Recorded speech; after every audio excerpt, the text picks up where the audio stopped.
Hello and welcome. My name is Dan Banks and I'm a piano teacher for Kent Music. In today's video we're going to explore using a simple melodic device to create more sophisticated and interesting improvisation. This video is aimed at intermediate and advanced learners, so if you're grade 5 and above and have some experience of improvising and playing jazz, this video is for you. There is a theoretical minimum for today's video, and what I mean by that is there are some theoretical ideas which I'm going to assume you know. These are 1. Scales. I'm going to assume you know what scales are, the difference between major and minor scales, and maybe have an idea of how they're constructed. 2. Chords. Again, I'm going to assume you know what chords are, have an idea of the different types of chords you can get, and maybe you have an idea of how they might be constructed as well. Jazz changes.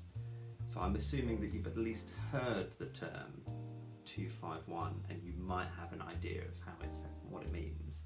I will briefly detail it in the video shortly. And 4, it might be useful if you've had some experience of transposition, although that's not essential for today's video. So today we're going to learn 2 simple 4-note scales, and we're going to use these to improvise over a 2-5-1 chord progression. Now I'll very briefly define a 2-5-1 chord progression. So when we say 2-5-1 in the world of jazz, what we mean is a sequence of chords built on the 2nd degree of the scale, then the 5th degree of the scale, resolving to a chord built on the 1st degree of the scale. So for example, in the key of C major, the first chord will be a D minor 7, that is a chord built on D, which is the 2nd note of C major. The 2nd chord in this progression is a G7, and that is built on a G, which is the 5th note of C major. And the final chord is a C major 7, which is a chord built on C, which is the 1st note of the major scale. I'm not going to go into too much more detail with respect to 2-5-1s, so now let's get on to the main focus of today's lesson. So today we're going to focus on 2 4-note scales. These are called Tetratonic Scales, which is a really complex and fancy word, but all it means is a 4-note scale. We're going to learn 2 of them. The first one is a minor tetratonic. This is what it sounds like.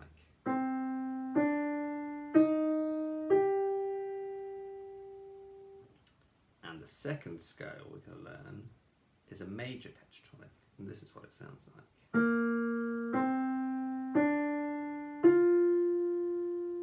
So if I were to tell you that these 2 scales can be found in the key of concert B flat major, do you think you might be able to try and figure them out by ear? Let me play them again.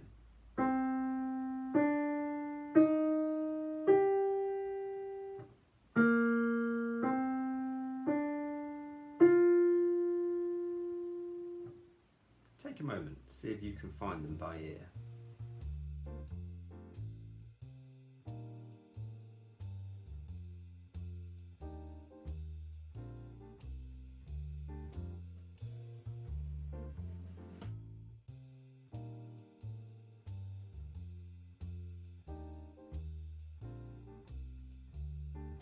Now, before we go much further, I'd like to give you an example of how these can be used to create a jazz improvisation.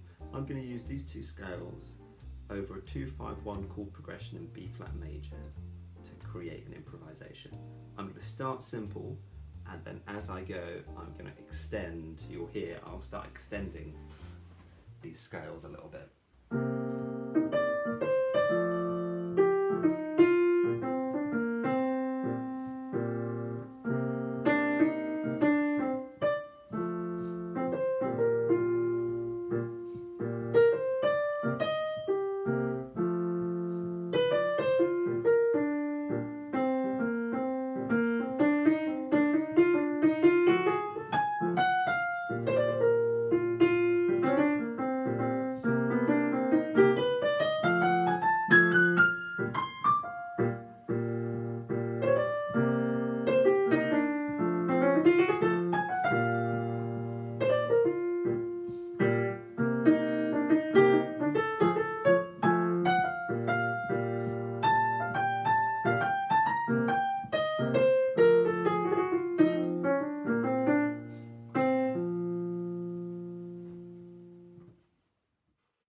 Okay, now you've learnt these two scales and you've heard me do a bit of improvising with them.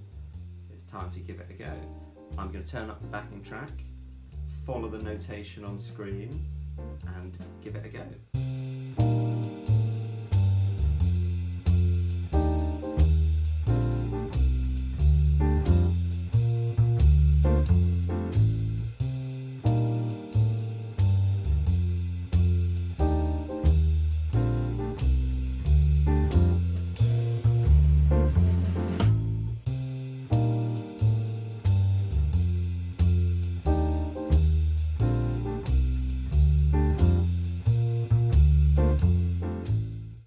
Excellent work, well done.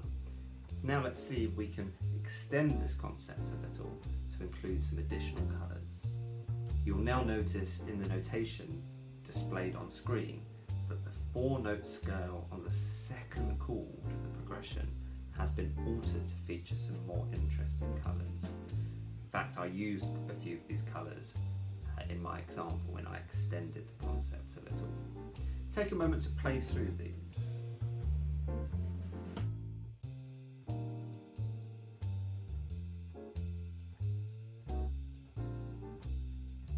Okay, let's have a go at creating an improvisation using these sounds. Just as before, you can follow the notation on screen.